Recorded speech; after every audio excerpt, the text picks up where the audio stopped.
I'm Isabel. And I'm Helen, and we'll be your MCs for tonight's program. Both of us are in Students for a Greener World, SGW. I've been with the group since 2008. You'll find out more about us later. Last spring, I was sitting right there in the front row with the 5th grade from Countryside Elementary when we did our presentation about our outdoor classroom. Since then, I've become a member of SGW. Our first act tonight is the Green Team, 5th graders at Burr Elementary, who created a series of iMovies for their entry in the Student Environmental Art Contest. They won a special recognition award for their creativity and imagination. And iMovies will be a category in next year's art contest. Please welcome Victoria Marin and Sebastian Themelis, the Burr Green Team, and their teacher, Miss Diane Jaquith. My name is Victoria Marin. My name is Sebastian Themelis. We are from the Burr School 5th grade Enviro iMovie crew. We are going to talk to you and explain how iMovies work. I have a love of photography. I love going outside to take nature pictures.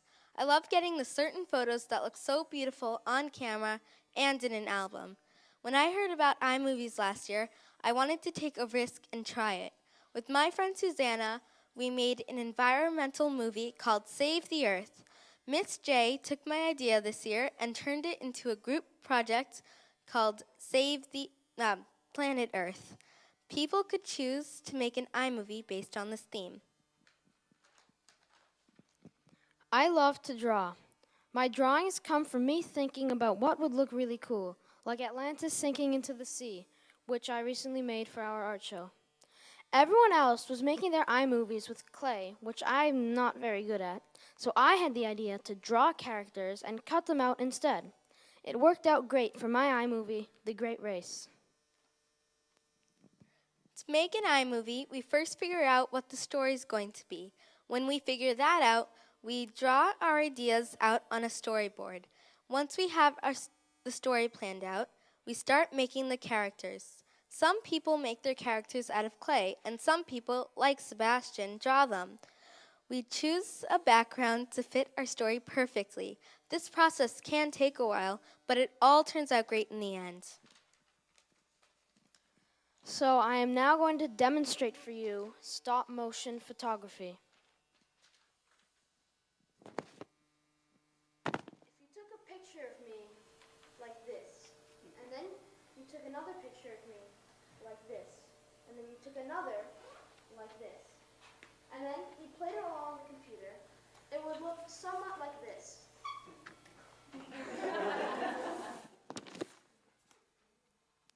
We do the same thing with our characters.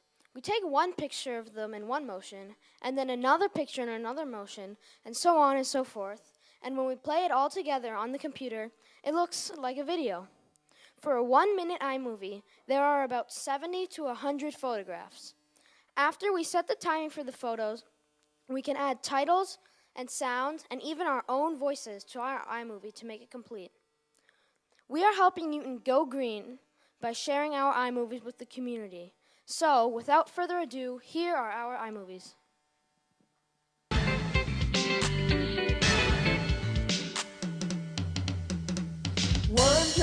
One planet, one people, one destiny. Everything we need to know, we got the key. Why can't we learn to share and show the earth how much we care? And show the earth just how much we care. We come from many places, we all have different faces, but underneath we're all the same.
Honey, get in the car.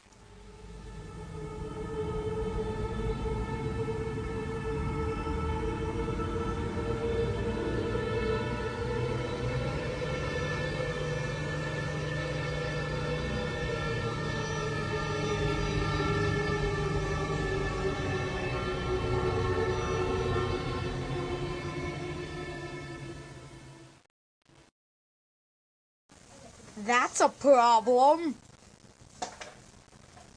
What will happen now?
This is mass confusion. Recycle. Alright. Recycle America today. Make this world a better place to play. Alright. It's up to me and you. Together we'll see it through. Come on and join Recycle Reggae. Recycle reggae. Take a newspaper, cans and glass to your recycling center, get some cash. Around your neighborhood, pick up the trash. It's up to me and you. Recycle your plastic too. Come on and join Recycle Reggae. Recycle reggae. Clean up the streets, clean up the beach, clean up the earth, recycle. Recycle that. Clean up the streets, clean up the beach, clean up the earth, recycle.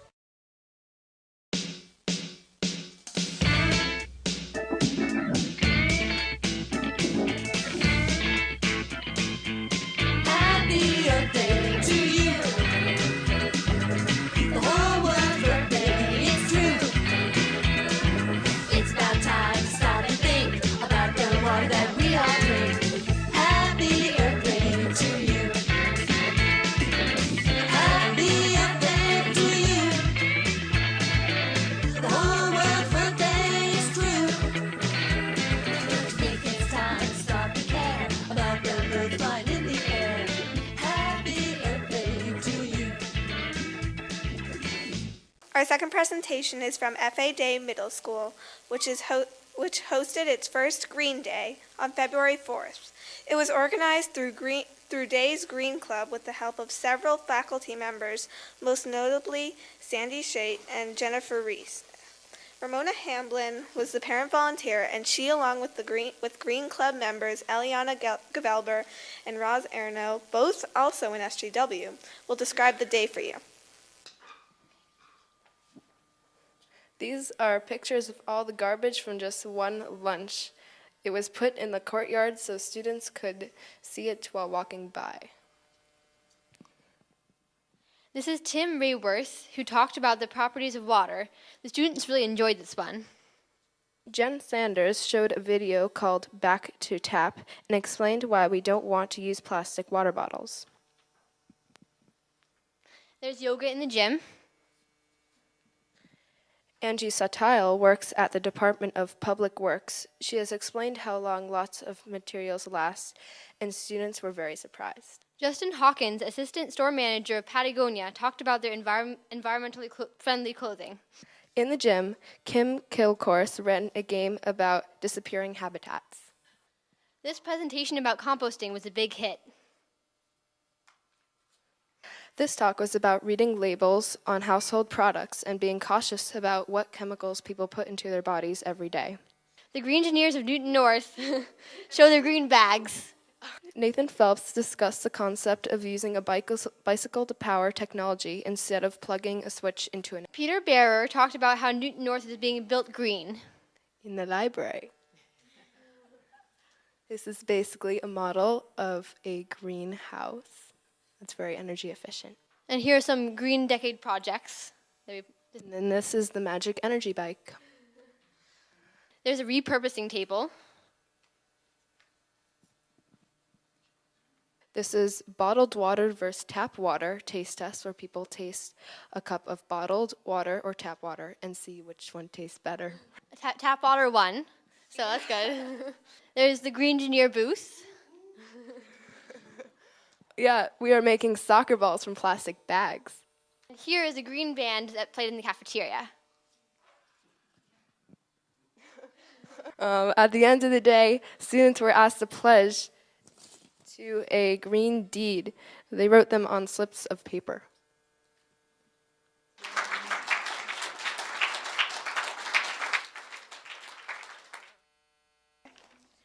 Thank you, Eliana, Roz, and Ramona.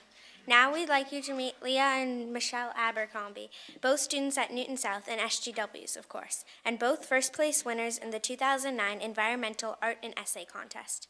They were inspired by the essay contest question, what have you done in the past year to prompt others to be more green in their daily activities? As they noticed the growing piles of discarded plastic bags everywhere they looked, they formed Green Kids to initiate an awareness of the harm of petrochemical plastic bags and the alternatives available. Please welcome Leah and Michelle of Green Kids. I'm Michelle, I'm Leah. and we're going to just tell you about plastic and how it's bad.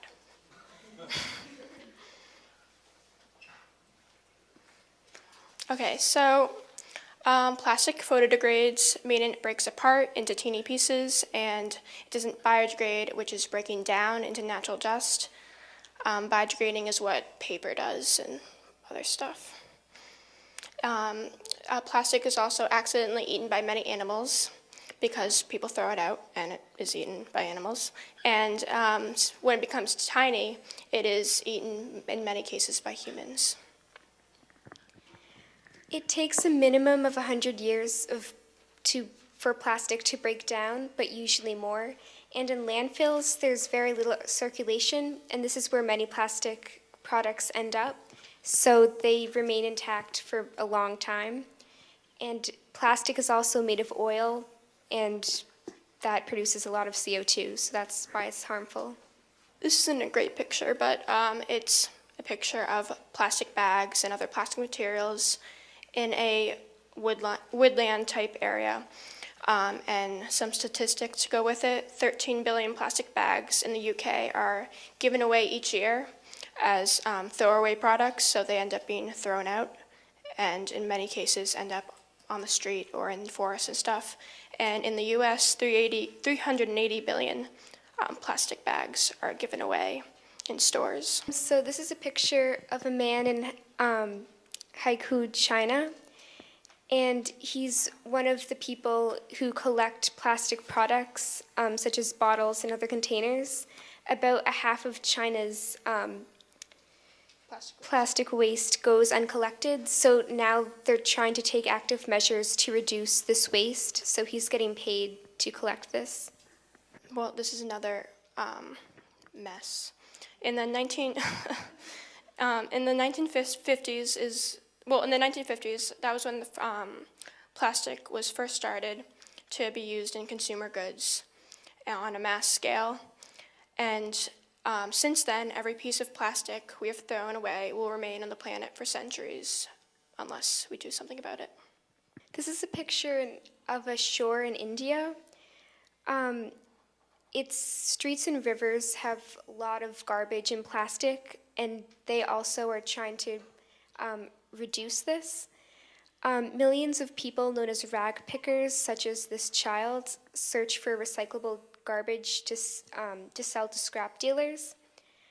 And 120,000 rag pickers are children under 14 years age. This is an African coastline, also filled with debris. This is all, like the other one, it's all from the ocean. It's all stuff that was dumped into the ocean and ends up on the coastline. This is a fact that doesn't go with this picture, but I'll just say it. An estimated of 150,000 tons of marine plastic debris end up on the shores of Japan. This is in India. These are more children searching for plastic recyclables. This is a view of plastic in the Pacific Ocean, and we'll get into more of that. Okay, so I don't know if you guys know this, but if you don't, you should. This is a huge, what's it called, this whirlpool area where plastic over here, this is all plastic and waste in the middle of the Pacific Ocean. You can't see it from from outer space because it's under the water, but there's a huge pool of plastic being kept here by these whirlwind type areas. And this is just Texas. It just shows you that this area is about twice the size of Texas. And it's pretty close to Hawaii as well. There's another same picture. But it's a huge amount of plastic in the ocean that's just sitting there, and no one really cares because it's not really bothering anyone except the animals that it's killing, and it's killing millions of animals each year. This is another picture of it. So it's basically just an island of trash, 80% of which is plastic, and usually any floatable trash that escapes into the ocean ends up here because the winds bring it here, and then because there's little wind in this area, they just keep circulating in the water. And it's twice the size of Texas and still growing at a fast rate, so it's a big problem. Also, this picture isn't great because it looks pretty small next to the scuba diver. It's much bigger than that. Okay, so 500 billion plastic bags are consumed annually throughout the world. Every year, Americans throw away some 100 billion plastic bags. This is equivalent to dumping 12 million barrels of oil. One of the big problems that separates plastic bags specifically from just regular plastic is that less than 1% of them are ever recycled a year. And they're becoming so common now when they're floating that they've been labeled as urban tumbleweeds. There's a turtle. It's wrapped around, a bag is wrapped around it. It's not going to get free because it's like tied onto it. Bag in the water or trapped on a tree. It's not going to go anywhere. An urban tumbleweed type thing. A turtle's choking on a piece of plastic that's under the water, in the water, and you can see that there's plastic around the pelican's neck, and it's grown like that. It was on it. It became on it when it was young, and it grew to be on it. And 380 billion sea animals die a year because of this, because of choking on plastic or eating it. Okay, so here's some plastic products. How many of you guys use these? So just to say, the Ziploc containers, the the reusable ones are quite okay because you reuse them and you don't throw them out. They can be recycled. Yeah, they can be recycled, but plastic bags can't be recycled because they get caught in machinery. So it's quite ironic that these are plastic bags designed specifically for throwaway purposes when they're very hard to be disposed of themselves. And they're targeted towards a convenience-pursuing consumer. So they'll sit around for centuries just because someone needed to throw something out. So this should really be stopped. So how many of you guys are going to use them now? That's good. Okay, so progress, specifically in Newton, well, we all know that these great big green barrels are outside and they're they're making people want to recycle because they're big and they used to be small. And it's pretty convenient that you don't have to put it in a bag. You can just like dump your trash, your recyclables in. And one reason why you can't put plastic bags in is because that bags get caught in machinery, and yeah, it's expensive to remove them. So here we have some pictures of the bags that you can choose from when you're shopping for groceries. There's the plastic bag, which you shouldn't use, and then there's the paper bag, which is better than the plastic bag because it can be recycled. But it's using up trees, which isn't good. And then there's the canvas bag, and on this picture it says, paper or plastic, stupid question. They can be reused. It would be really great if one day biodegradable bags could be offered instead of like paper or plastic paper or a biodegradable bag, because they biodegrade and you don't have to carry a canvas bag with you. So other options other than paper or canvas, these are biodegradable bags. We have one here. It's not made of plastic, it's made of corn and egg product. It's the same texture as plastic, kind of, and then also kind of papery. The difference from plastic is that out in the street, instead of being an urban tumbleweed, it will biodegrade within a month as long as it's, what's it called? Applied to the elements or something like that. Right, so it just would be a lot better if you saw one of these floating around, because you'll know that it won't be there in a few months. And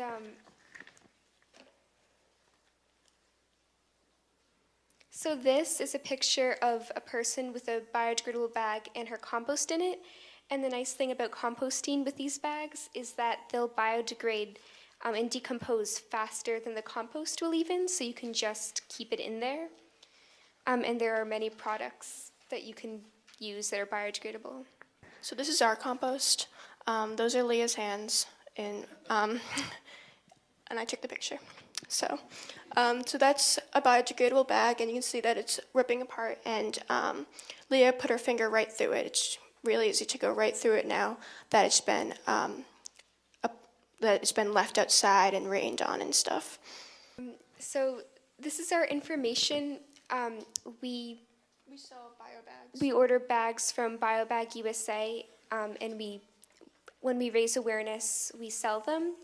So you can email us, or you can stop by the Green Decade office because we have bio bags there.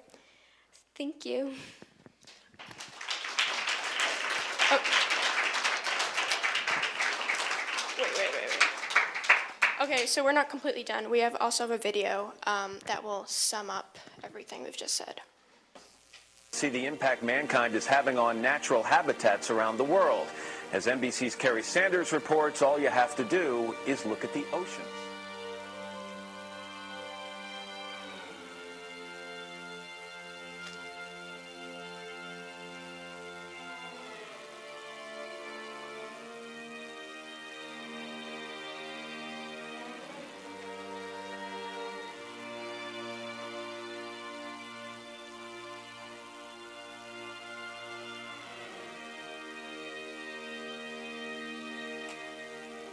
That's a turtle.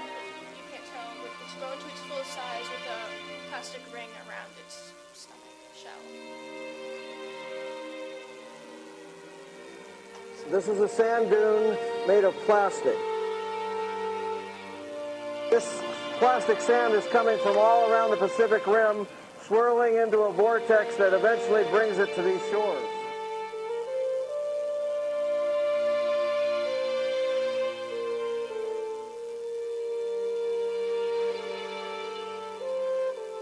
If you're a fish or a bird trying to determine what to eat, you've got a better chance of selecting something made out of plastic than you do real food.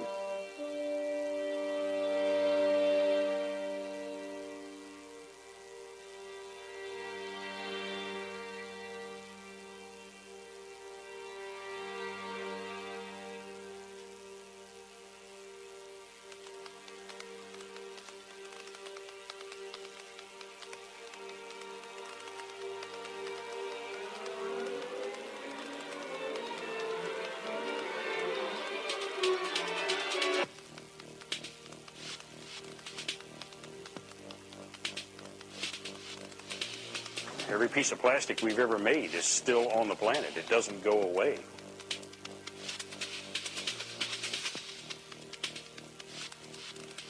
Plastics should not be in the ocean.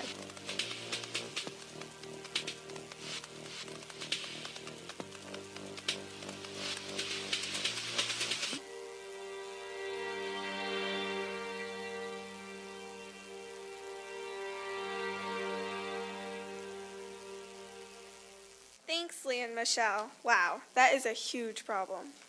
Thank you for presenting alternatives to help reduce plastic bag use in ways that we can start cleaning up.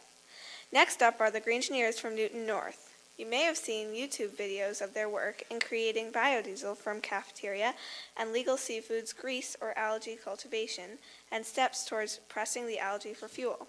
Tonight they'll show us that and more, like making recycled bags out of grocery bags and other plastic that would end up in landfills. What is Greengineering?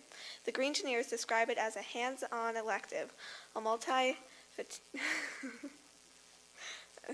think tank, formerly known as a class that combines science, engineering, and economics to create a pathway to sustainable living. They work on finding new and efficient ways to live harmoniously with nature. Presenting the Greengineers, Brendan Hathaway, Andrea Marzilli, and teacher Stefan Knossi. Hi, everybody. My name is Brendan Hathaway, and we are both Greengineers at Newton North High School. And so I guess, first off, what does it mean to be a Greengineer? We heard that word, multifaceted curriculum. Well, multifaceted curriculum means that we take everything we've ever learned in high school and anything we will learn in high school, and we're applying it so that we can, we're really learning. I mean, we're applying mathematics, economics, physics, chemistry, biology, anything you can imagine toward making biodiesel, making the world a better place, and creating products that are as good for us and our customers as they are for the planet. So class usually starts in the boardroom, where we'll usually have roundtable discussions. At the beginning of the year, we talked a lot about literature, which we've got some over here. You can look at it afterward. Books like, one of the books is First, Break All the Rules. And that's one of the rules. You got to break the rules first. Then a bunch of other books, really great stuff. And then one of the main projects of the class, of course, is biodiesel production. So I'll just jump right in because we've had such a lovely introduction.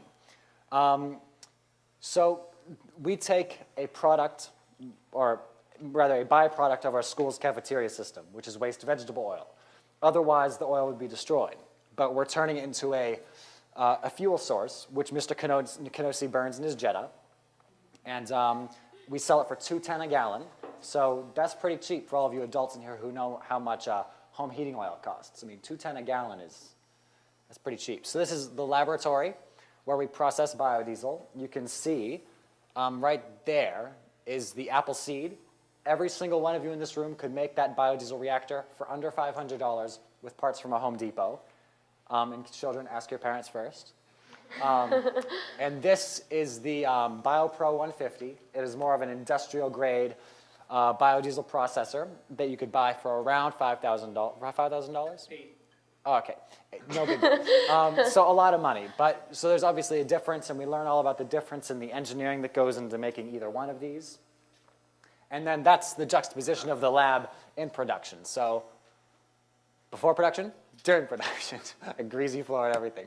I come home smelling like vegetable oil. So, and this is your finished product, biodiesel, burnable in any diesel engine unconverted. And it's a very beautiful thing because it is a carbon neutral fuel. So when you have a fuel like this that came from a vegetable oil, when that vegetable was alive, it used a specific amount of carbon in the atmosphere to grow, along with sunlight. And when you burn this fuel in your car, you're only going to put that much carbon back into the regular ecosystem of the Earth. So you're not adding anything that's not supposed to be in there. You're not drilling anything up from the ground that isn't supposed to be there. And it makes for a more harmonious application of burning fuel. All right, next. So another aspect of biodiesel production is industrial safety because, all right. And so we use tools like this. This is the Draeger PAC 3 gas monitor. It was just turning on, don't worry. And so obviously, well, not obviously, we work with methanol, potassium hydroxide, and sulfuric acid to transesterify the triglyceride into a methyl ester fatty acid.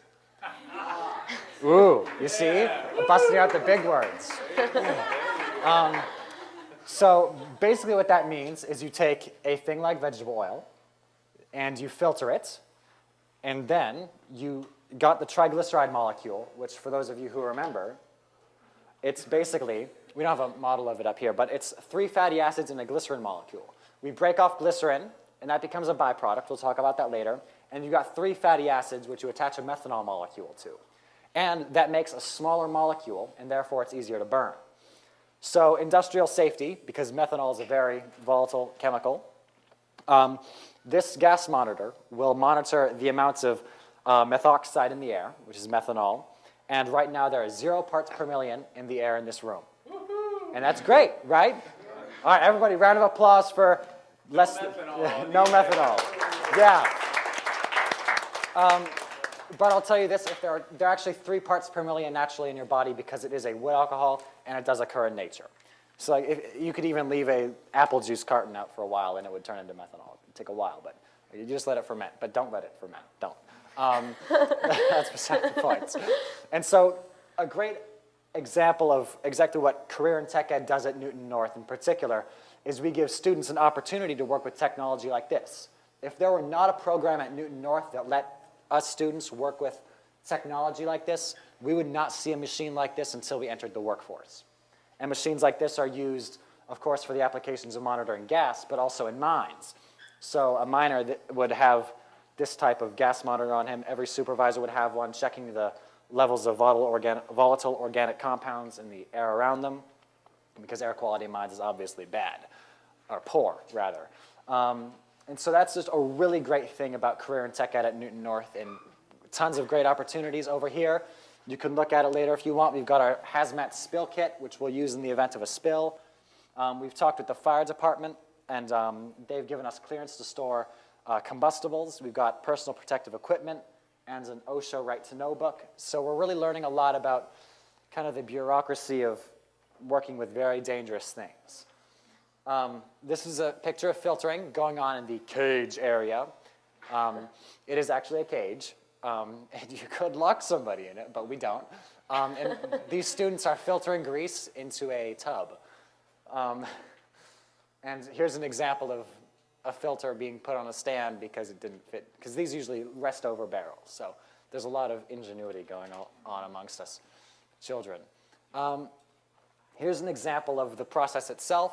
Here you've got methyl ester fatty acids, or the biodiesel, and the glycerin byproduct, which I'll talk about in a minute. And that's a layer of mold. It was just growing there because the sample was out. Just don't worry about it. And here's an example of the natural sciences we deal with on a daily basis. So the water molecule is more dense than the methyl ester fatty acid, or biodiesel. And so we need to purify the biodiesel anyway and get out any extra catalyst or reactant. And the water being more dense will move through the biodiesel because it's more dense, and it will pick up any contaminants on the way. And then you get a nice, lovely sample, which is actually the exact same sample we've got over there that Andrea has. And this is unwashed, and you can see the difference in color and how it's a lot foggier. So it really makes a difference to be washing your biodiesel. And it's not done in a washing machine. It's done in a separate tank. This is us breaking up salt for an emulsion. That's kind of a deep scientific issue that we had to deal with. We spent 9 hours on a Saturday figuring out exactly how to deal with an emulsion, which occurred because we had excess soap, and an emulsion is essentially when you have a substance, like soap, that allowed water and biodiesel to mix. And it looked like yellow mayonnaise, cottage cheese. It was really terrible, really dreadful. I fear it. And so here's an example of glycerin drain, and it's a byproduct. So like, well, this is a byproduct. This is good for the environment. Well, I'll tell you that all the soaps you have are made from glycerin. It's in soaps. It's actually in food, I think dog food. You could roll it up in sawdust and burn it, or you could make soap out of it. So there are definitely environmental ways of dealing with the byproduct of biodiesel production. Here's another picture of a glycerin drain. that the students were doing. Here's a photo up for the Newton tab that Mr. Kenosi and Eliana and Nathaniel did, just a mock run of the Appleseed and the way it worked. And they're wearing their PPE, personal protective equipment. And this is an example of a project the students had, which was to design a better biodiesel reactor. It's called the Appleseed Design Challenge, and I'll just give a little bit of background on the Appleseed. It was invented by a woman named Maria Allovert. She also goes by Girl Mark, and she invented this, and she said, I want these sprouting up just like Johnny's apple seed in people's backyards, like the apple tree. And it's a beautiful thing because anybody can go on the internet, and like I told you, you can all build this at your homes, except for the children who should ask for permission first. And this is another example of why it's so great to be with Newton North, and in the Career and Tech Ed department, we are forming real-life relationships with businesses that we would not otherwise. For instance, the recycling company Save That Stuff, we work with them. They delivered 500 gallons of waste grease from illegal seafood. So being at Newton North in the Career and Tech Ed department, we're really working, and we're getting real-life experience working with companies. So you can see here, that's 250 gallons and 250 gallons. So if this was in the room, it'd be about this tall. They're really big, and they loom. They loom. And this is a class photo, and no, it is not snowing. It is simply just a dirty lens. This is our classmate, Sam Shames, and he is putting biodiesel into Mr. Kenosi's Jetta, which uses biodiesel. And then here's Andrea. This is my yearbook photo, because I play ukulele. We thought we'd put it in here. Except we eliminated the red eye. Don't worry about that. And here's Andrea, who's standing right next to me, demonstrating personal protective equipment. I'll stay open. So I'm going to talk about another aspect of our class. So what we have been working on, like you heard in the presentation before us, there are a lot of negative sides to plastic bags. Because if you don't recycle, well, even when you do recycle them, they're just going to be put into a landfill, which, as we heard, takes 1,000 years to even begin to break down and can never completely decompose.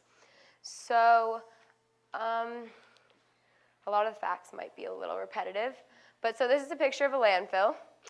And next we have the Great Pacific Garbage Patch, which you just heard about, so I'm not going to go too far into it. But just a few facts that you didn't hear, just to get a grasp of how big it really is. It's 10 meters deep, so yeah, if you can picture that, very, very, very deep. Chewbacca is about 2 meters tall, like 2.7 meters tall. Thanks, Brendan. And so it's floating somewhere between San Francisco and Hawaii, and that's about it, so I don't repeat facts. So, just to get to what we do in this class. So we decided that instead of seeing all these plastic bags be thrown away and go to waste, and who knows what really happens to them, even if you bring them back to the store, we're not quite sure what can be done with them or where they go. So we decided, we have these local bags, New England Mobile Book Fair on Needham Street, and just things, close by. So we've been collecting the bags, cutting off the tops and the bottoms, and we've been fusing them into a new product. So this product is more durable. It's about 4 to 8 layers of plastic, and this is the stencil for this size bag. And so we've been cutting them out and resewing them to form into bags. So Brendan's going to walk around and show. If you want to touch it, you can really feel how strong it is. Yes. So after we fuse them down, we sew them handles onto them. And we put this little tag, which I don't really know how that pointer works, so I'm just going to hand point to that little tag on the corner. And what it says is that pretty much no matter how long, if you buy one of these bags, as long as you live and green engineering is going, you can return it to us and we'll make something new out of it. So we kind of created this little motto, like we're going to give a life to our bags. So this is its second life. Its first life was as a Target bag. It was probably, maybe makeup or groceries or clothes, whatever you get at Target, brought home and brought in. So we've been collecting bags since the beginning of the year. We actually have a full room of bags, which you can barely move through. And yes, so let's see what other pictures we have here. So this is another one of our designs, kind of a polka dot, clear type, longer bag. Our polar bear design, crate and barrel. So another part that we really had to think about while creating these bags was the business side of it. How can we create a bag that people will like and want to buy and something that will go? So we've been, as silly as it is, getting really excited to see cool bags. Like whenever I go shopping, I normally don't use the plastic bags, but when I see a cool one, I'll jump out of my seat for it. So this is a little doggy print, as you can see. And it was actually, just to go back in time to the beginning of the year, so this was the first bag we saw. It was brought to our attention by one of our classmates, Elliot Bemis, and he came in just wearing his bag with all his book bags in it, and we were so thrilled. We were like, wow, let's get this going, let's get this started. And so he actually had all of his books in it for a couple months before he made a new one, and there were no rips, so it really shows how durable you can turn a plastic bag into. And I think that might be the end of the slideshow. Yep, so we also all have to learn how to sew, which is pretty cool because I have a sewing machine and don't know how to use it, so I've learned. So here we have some of the boys sewing. So, I mean, a lot of the pictures you saw, maybe the boys were in biodiesel and the girls were in bags, which is a common stereotype that everyone thinks. But everyone's really moving around, which is pretty cool. And Mr. Knossi sporting what we hope to turn into something, but it's knitted plastic, and Mr. Knossi likes to wear it around for the day. Get a couple laughs out of it. And so our last part of the class that we've been mainly working on is growing algae. And what, Brendan? Next slide, please, Andrea. Oh, okay, well, I'll continue, I guess. Next slide. Oh, next slide. So what you are looking at is Nanochloropsis sp. Of course, yes. The young scholar in the front knows what it is. It is a species of algae, and it is very high in starch because it's used at an MIT lab to feed fish. And again, another great reason why, a good example of why Newton North is such an incredible place to be in is because we work with MIT. MIT faculty come in every Thursday to see the green engineers and work with us. And we grow algae. And that's some nasty, crusty algae on the top of a bottle. And so what we're doing is we're developing the protocol to grow algae, then press algae for oil, and process that oil into fuel. And that's going to take a few steps. I mean, we're growing a high-starch algae culture. And we're going to soon be switching to a high-fat algae culture. And that will yield more oil. And then one of the variables we had to deal with was temperature. As you'll see, we actually got algae up to 150 degrees Fahrenheit. Now, Nanochloropsis sp, it can go both ways. I mean, you'll see it's still green, but Nanochloropsis sp prefers about 67 degrees to 150 degrees. So we had a lot of dead algae. And it was very sad, but I did not cry. And I mean, that's just one of the variables we had to work through for our algae production. And were pictures of the algae lab? I don't seem to skip by those. Oh, here they are. Did skip them. This is a great innovation for next year. On the Newton North campus next year, there will be a 51-foot-long mobile algae lab that has been donated to us by Save That Stuff. And it came from an MIT company that went under, and it was used to process algae. And now we're going to be using it. It's a state-of-the-art, absolutely highest technical you can imagine thing. And we're going to have MIT students and faculty in it with us. And we want to bring schools from around the area to learn in it with us, because the whole point about learning is that you want to share what you learn. And as an educational institution, we believe in transparency and that we really need to, a rising tide lifts all boats, as our great president, John F. Kennedy, said. I believe it was John F. Kennedy. And so next year, as someone said, Mr. Knossi said, we have 67 students signed up for the class. And that went up from 17. So obviously, there's something good going on, and a lot of people want to take part in the joyous endeavor that is green engineering. And anything else, Andrea? Just a little bit more about next year. So we are going to, Mr. Knossi might have mentioned this, But we're also going to, so part of this class is kind of if you have a good idea how to do something sustainable, why not just run with it?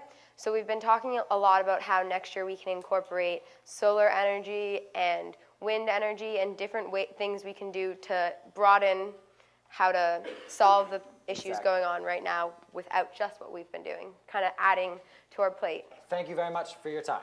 Final presentation this evening is from Students for a Greener World, and it will be in 2 parts. First, Malini Gandhi and Hillary Brumberg will tell you about SGW and what we've been doing since last spring's presentation here.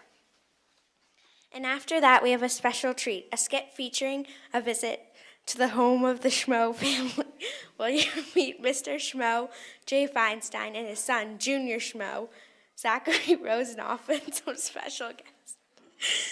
And if that's not good enough, Jay and Michael Costello have composed an original song especially for this evening, and we'll hope you'll sing along with the chorus. Students for a Greener World, 2009-2010. Formed in October of 2007, Students for a Greener World was designated as a committee in which kids and teens concerned about the environment can come together, express their ideas, and work together to make Newton more environmentally friendly. At first, we were a bunch of strangers from all different schools and all different ages, with one common interest, the environment. Over the past couple of years, we've grown into a tight-knit group of friends that have gone far in pursuing our dreams. Every month we meet in a tiny room in the library, eating cookies and laughing and talking over each other so much that we have dubbed ourselves the Wild Boars. One of our major mottos is Kids Helping Kids. We think that it is incredibly important for environmental messages to travel from student to student, members of this new generation educating each other. To accomplish this, we help out at multiple Green Decades events and have created our own projects to make Newton greener. When we found out that Newton doesn't collect recycling from businesses, we decided to take action. On Newton Serves Day, we collect recycling from businesses. We post a sign on the doors of businesses that we collect from, thanking them for their participation. We then parade the boxes back to our recycling dumpster. Over the summer, we have a booth at the Tuesday and Friday Farmers Market.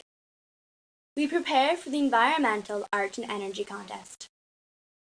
Here are some of the other events we volunteer at.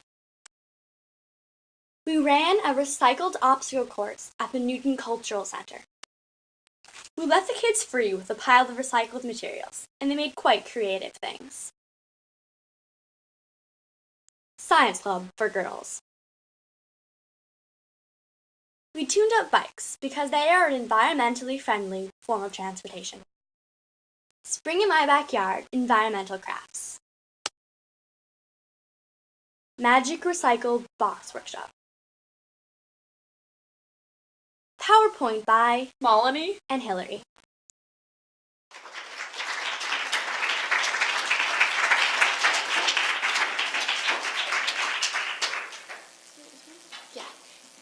So now we have a video. This is just, we filmed this at our last meeting, what a typical meeting is like, just to get a sense of what the environment is like at some of our meetings. Yeah, it's a little wild. A typical meeting. Can't buy me love, love, can't buy me love. I'll buy you a diamond ring, my friend. There you go, okay. So they are working on the skit because they're good people and actually do work. Say hi. Hi. Yeah, okay. Next. This is Margaret. Where is she? That's Margaret. She says hi too. I did. And this is what we're doing. Yes. We're planning for what you're watching right now. See, we actually put work into this. Yay. Okay. And no, I'm not. This is exactly what's going on. I'm Malini. And this is Malini. She's really cool. And this is the not so cool people. There are MCs. They're doing a very good job, so they can't spell MC. But I can't see her. There she is. Okay. There are MCs, and this is some other random girl. Wait. I don't really know what she's doing. That's the top of Polony's head. Oh, okay, so that's Ross. I don't really know what she does, but she's very nice too. Oh wait, and now you have to meet. I don't know who this is. Oh, the polar bear and the skunk. Oh, Skunky SGW. Okay, well this is our polar bear, and this is our skunk. Yeah. Skunk for a Greener World. Yeah. Just put your video on the camera. This is Skunk for a Greener World, and this is, you can't see it. Okay, oh my god. There's an orange in the way. Yes, okay, and this is Mr. What's his name? Al Gore. Al Gore the polar bear, and he likes to eat oranges. Okay, we're all good here. This is Al Gore. This is Al Gore the polar bear. Any bikes? And he needs sunglasses because we're born in this trip.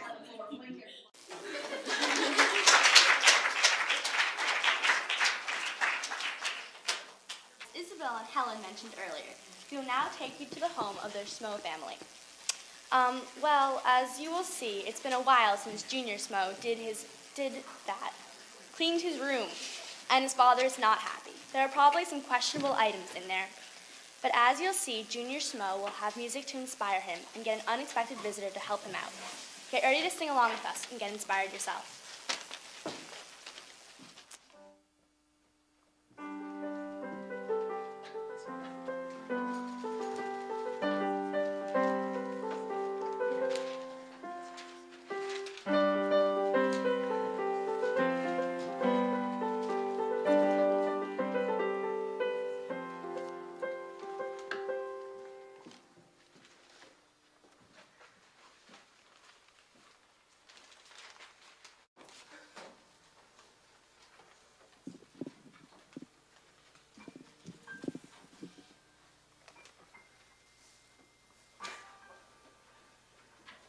Aw, Dad, do I really have to clean my room? I mean, look at it. There's so much trash. It's so filthy. This is going to take forever. Well, Joe, if you don't clean it now, it will get even filthier. You won't be able to breathe in it, and you'll lose a lot of your good stuff. You'll have to hang out in the basement. And you might get sick from all the bacteria growing in your bed sheets. So you better have cleaned it before dinner. Yeah, I guess you're right. You know, isn't the environment sort of like that? I mean, if we keep on putting trash into the environment and don't take anything out, won't we bury everything good in nature under piles of toxic waste and soda cans? And we'll all get sick from all the bad chemicals that we throw into the water. But it just seems like it's so hard to do anything about it. I mean, I'm just a kid. I'm too young to be president, and I can't take down the oil companies. So is it really my responsibility? It's everyone's responsibility.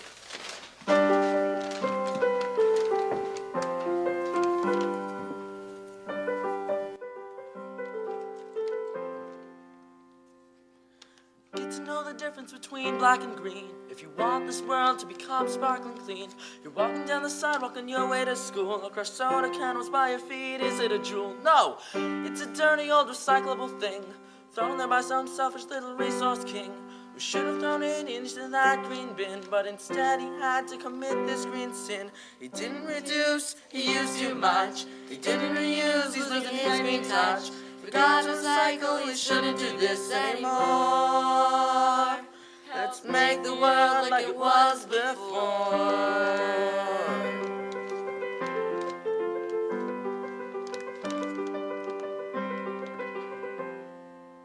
A car comes down an asphalt drive. Its house's lights are on inside. It's going a distance, walking easily bike. Throwing trash out the window on its hike. It's a dirty recyclable thing, thrown here by some selfish little resource king. You should have thrown it into that big green bin, but instead just had to commit that green sin. He didn't reduce, he used too much. He didn't reuse, losing his green touch. Forgot to recycle, you shouldn't do this anymore. Let's make the world like it was before.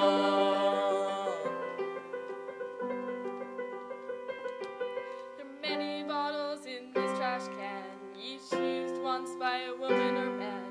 There are so many bottles just floating in the water. If you don't recycle, will your son or daughter? No, it's just dirty old recyclable things, thrown by some selfish little resource kings, who We should have gone them into that big green bin, but instead just had to commit that green sin. They didn't reduce, they used too much. They didn't reuse, losing its green touch. Forgot to cycle, they shouldn't do this anymore. Let's make the world like it was before.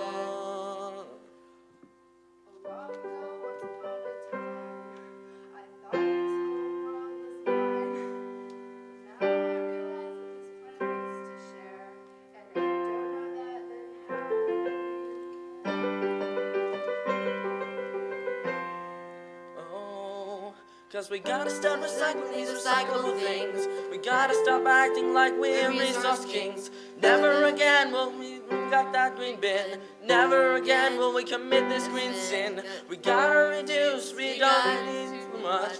We gotta reduce our green touch. We gotta recycle, we can't do this anymore. Let's make the world what we're fighting for.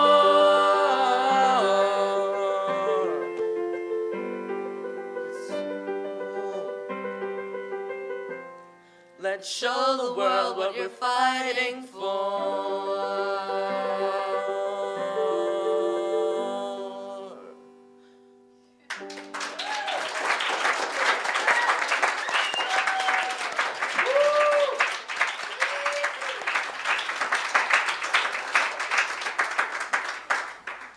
You know what? You're right. And there are lots of things a kid like me can do to help the environment.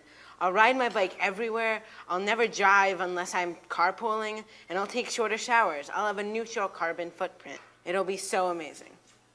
Sure, whatever you say. Just don't forget to clean your room. Okay, yeah, I'll get right on it.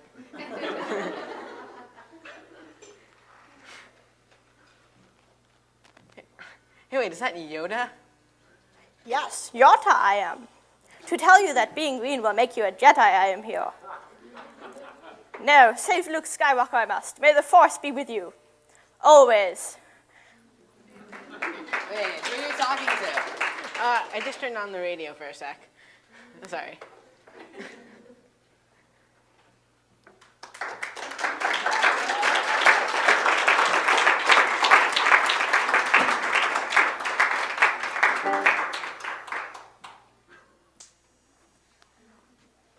Thank you. Solid performance.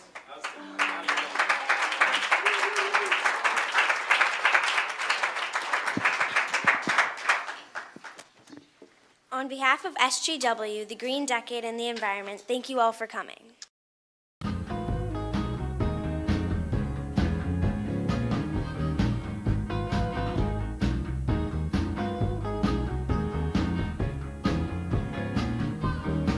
You've got to treat your planet well.